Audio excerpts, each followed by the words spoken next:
কি বলো তো এগুলো, একদম লাল টকটকে ফুলগুলো দেখতে পাচ্ছ।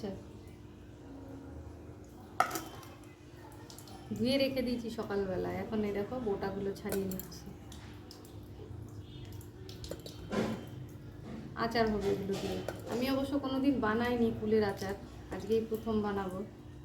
এতদিন বানাতে হয়নি, প্রতি বছর শাশুড়ি মা বানিয়ে বানিয়ে দিত। এই বছরে তো আর শাশুড়ি মা নেই, ওই জন্য দেখো নিজেকেই করতে হবে, কিছু করার নেই। শাশুড়ি মার দিন শেষ, এবার আমার শুরু। না করলে তো খেতেও পাবো না বলো। সকালবেলায় ধুয়ে রেখে দিয়েছিলাম, এখন গোটাগুলো ছাড়িয়ে দিচ্ছি। তাই দুপুরবেলায় খাওয়া দাওয়া হয়ে যাবে, তারপরে বানাবো। তো চলো গোটাগুলো ছাড়িয়ে নিই।